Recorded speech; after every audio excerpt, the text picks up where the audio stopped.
સિગારેટના ખોખા પર લખીને આવે છે, લખીને it is injurious to our health, આપણી તંદુરસ્તીને માટે નુકસાન કરતા છે એવું લખેલું આવે છે.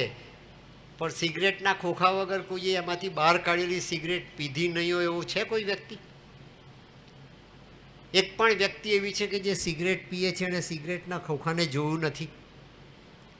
સિગારેટના ખોખાને કોણે નથી જોયું? પણ સિગારેટના ખોખા પર લખેલું વાંચ્યું, એનો અમલ કર્યો કોઈએ? લખેલું છે ઉપર ઇન્જુરિયસ ટુ ધી હેલ્થ, પણ તે છતાં આપણે ધુમાડા કાઢીએ છીએ.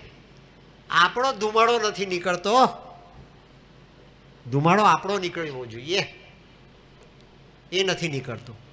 પરમાત્માએ આપેલું જીવન એ આપણે શુદ્ધ કરીએ ત્યારે મનની પીઠિકા સ્થિર બની જાય, પવિત્ર બની જાય, નિર્મળ બની જાય, એની મલિનતા સમાપ્ત થઈ જાય, એ આપણા મનનું પ્રક્ષાલન થઈ જાય. એને સ્નાન કરાવી દેવાય, અને સ્નાન કરાવીએ અને મન પવિત્ર થાય પછી આપણો આત્મા અંદરથી જાગૃત થઈને મનની પીઠિકા પર બેસે ત્યારે મનને બદલે આપણો આત્મા વિચાર કરતો થાય. તેનું નામ યોગ. પેટ ઊંચું નીચું કરવાથી યોગ થતો નથી, ઉપવાસ કરવાથી યોગ થતો નથી, વ્રત કરવાથી યોગ થતો નથી. બ્રાહ્મણ સંસ્કૃતના શ્લોક બોલે અને આપણે ચોખાને ફૂલ ચડાવીએ તેથી યોગ થતો નથી. આપણો આત્મા અને મન બેનો સરવાળો થાય, આત્મા અને મનની બાદબાકી થઈ રહી છે ક્ષણે ક્ષણ, એ મટી જાય ત્યારે યોગ થાય. એનું નામ ભાગવત ગતિ. પરમાત્માએ આપણને આત્મા એટલા માટે આપ્યો છે કે એ કેપિટલ એનર્જીનો આત્મા એ પરમાત્માનો અંશ છે. ગીતાજીમાં 5000 વર્ષ પહેલાં ભગવાન શ્રી કૃષ્ણએ કુરુક્ષેત્રના મેદાન પર કહ્યું, પાંડુરંગ દાદાએ આ ગીતાજીનો સ્વાધ્યાય કરાવ્યો જગત પાસે, માછીમારો પાસે, મુંબઈના અભણ માછીઓ પાસે. અને કેટલાય અભણ માછી કન્યાઓને એણે મત્સ્યગંધા બનાવી, એણે સબરી બનાવી, એણે માનવનું પરિવર્તન કર્યું. માટે દાદાને યાદ કરીએ છીએ આપણે. એ સ્વાધ્યાય, સ્વનું અધ્યયન, સ્વનો અભ્યાસ, સ્વને ઓળખવાને માટેનો આપણો પ્રચંડ પુરુષાર્થ, એનું નામ સ્વાધ્યાય, એનું નામ તપ, એનું નામ આરાધના, એનું નામ ભક્તિ. મંજીરા ખખડાવીને પિત્તળ ઘસાઈ જાય એનું નામ ભક્તિ નહીં. મંજીરા ખખડાવીને પિત્તળ ઘસાઈ જાય, અંદર તો એક લીટી પડતી નથી,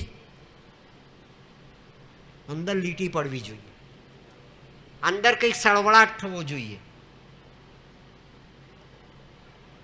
અને એટલા માટે આ ગ્રંથ લખ્યો, અને એટલા માટે આ ગ્રંથ તેમણે પ્રગટ કર્યો પોતાની સાધનાથી. એને કેપિટલ એનર્જી કહી છે આત્માની. એ કેપિટલ એનર્જીની વાત મેં આ પેપરમાં પણ રજૂ કરેલી છે, અને સાયન્ટિસ્ટોએ એનો સ્વીકાર કર્યો.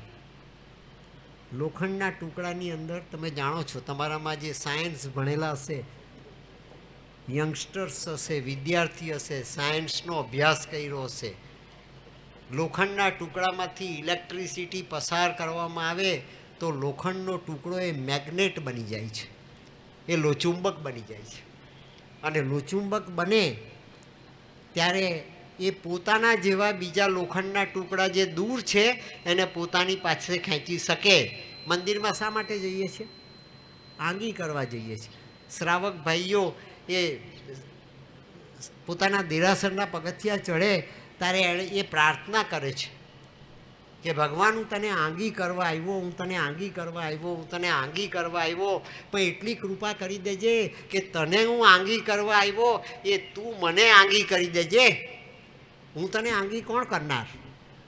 તું મને આંગી કરી દેજે. તું મારું રૂપ બદલજે, તું મારું સ્વરૂપ બદલજે, તું મારી ગતિ બદલજે, તું મારી સ્થિતિ બદલજે, તું મારી અવસ્થા બદલજે. એની પ્રાર્થના કરવાને માટે આપણે દેરાસરના પગથિયા ચડીને ઉપર જઈએ છીએ. પાવાગઢમાં મહાકાળીના દર્શન કરવાને માટે આપણે પથ્થરો વટાવતા વટાવતા ઉપર જઈએ છીએ. શા માટે જઈએ છીએ?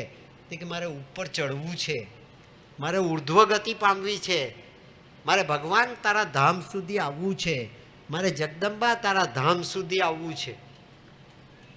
મારા તો 2 પગ છે, તું તો સહસ્ત્રભુજા છે, તારા તો હાથ જ 1000 છે. હું 2 પગવાળો તારે 1000 હાથ વાળીને કેવી રીતે પહોંચી શકું? પણ તે છતાં પણ તારા વિશ્વાસ અને તારી શ્રદ્ધાથી હું આ પહાડ ચડી રહ્યો છું. તું સંભાળજે, તું રક્ષા કરજે. એ પ્રાર્થના સાથે આપણે ઉપર જઈએ છીએ. એ ભાગવત ગતિ પ્રગટ કઈ રીતે કરી શકાય? તે કે જ્યારે આત્માની અવસ્થા આપણને સમજાય તો. શ્રીમદ ભાગવતમાં એને ભાગવત ગતિ કહેવામાં આવી. અને આ આવતીકાલનું સતયુગી ભાગવત છે એ એક વ્યક્તિને આત્માની ગતિ કઈ રીતે પામવી, ખાતા પીતા, આહાર, નિંદ્રા, ભય અને મૈથુનનો અનુભવ કરતાં કરતાં પણ એને કઈ રીતે બદલીએ, એનું કઈ રીતે રૂપાંતર કરીએ. પણ 1 સેકન્ડ તો આપણે લીધેલા પશ્ચિમના રસ્તાને, આપણે લીધેલા સૂર્યાસ્તના રસ્તાને સૂર્યોદયનો રસ્તો તો બનાવીએ. પશ્ચિમ દિશામાં દોડશો તો સૂર્યાસ્તના દર્શન થશે. સંધ્યા અને ઉષા બંને એક જ છે. સંધ્યાનો પ્રકાશ અને ઉષાનો પ્રકાશ બંને એક જ છે, પણ બંનેની દિશા અલગ અલગ છે. સંધ્યા પશ્ચિમ દિશામાં થાય છે અને સૂર્યોદય પૂર્વ દિશામાં થાય છે. આપણે જો જીવનની દિશા બદલવી હશે તો સાવિત્રીમાં બતાવેલો રસ્તો જીવવો પડશે, પડશે ને પડશે જ. અને જે સાચો રસ્તો, ભગવાને પ્રગટ કરેલો રસ્તો જીવી જાય એનું નામ યોગ. માટે શ્રી અરવિંદે લખ્યું છે ઓલ લાઈફ ઇઝ યોગ. આખું જીવન એ યોગ છે. ગુફામાં બેસો તે યોગ નહીં, માળા કરો તે યોગ નહીં, નાહી ધોઈને બેસીને 2 અગરબત્તી કરી દીધી ને દીવો કરી દીધો તે યોગ નહીં. અરે બ્રહ્માંડના સૂર્યો જેનાથી પ્રકાશિત થાય તેની આગળ તમે દીવો ધરો એનો કોઈ અર્થ ખરો? જેના થકી બ્રહ્માંડના સૂર્યો પ્રગટ થાય છે. તો આપણે દીવો ધરનાર કોણ? પણ આપણા મનને જાગૃત કરવાને માટે આપણે દીવો પ્રગટાવીએ છીએ કે બહુ વર્ષો સુધી મેં આ બહારના દીવા પ્રગટ કર્યા. ભગવાન, ભગવતી તું એટલી તો કૃપા કરી દે કે મારા અંદરના દીવાને તું પ્રગટ કરી દે. બહારના દીવા હું પ્રગટાવી શકું છું, મારા અંદરના દીવાને હું પ્રગટાવી શકતો નથી. તું કૃપા કરી દે તો મારો અંદરનો દીવો પણ પ્રગટ થઈ જાય. એને માટે આપણે દીવો કરીએ છીએ. ઉપવાસ એટલા માટે કરીએ છીએ કે ઓછું ખાવા થકી પણ હું જીવી શકું છું, એનો મને સદેહે અનુભવ થાય. સંયમ આપણે એટલા માટે જીવીએ છીએ કે ઓછું પહેરા ઓયડાથી ફરવા એરા કરતાં પણ હું જીવી શકું છું અને હું મૃત્યુ નથી પામતો. મારી પાસે 2 જોડ કપડાં ઓછા છે માટે હું આવતીકાલે મરી જવાનો નથી. એનો અનુભવ કરવાને માટે આપણે સંયમ, નિયમ અને ઉપવાસ કરીએ છીએ. મિત્રો, મુસ્લિમ ભાઈઓ રોજા રાખે અને જૈન લોકો ઉપવાસ કરે, અઠ્ઠઈ કરે, માર્ગક્ષમણ કરે. કેટલા માટે કરે? તે કે મહાવીર સ્વામી 12 વર્ષ સુધી જો આ ભૂખે રહીને ઉપવાસ કરીને તપશ્ચર્યા કરતા હોય, 5 વર્ષનો ધ્રુવ એ જંગલમાં જઈને જો 5 વર્ષે પોતાના મનને સંયમમાં રાખીને ઉપવાસ કરીને ભગવાન મેળવી શકતો હોય તો આપણે 95 વર્ષ સુધી શું કર્યું? આપણે શું કર્યું? ભાગવત સાંભળવું ખરું, ભાગવતને જીવવાનો પ્રયાસ કર્યો.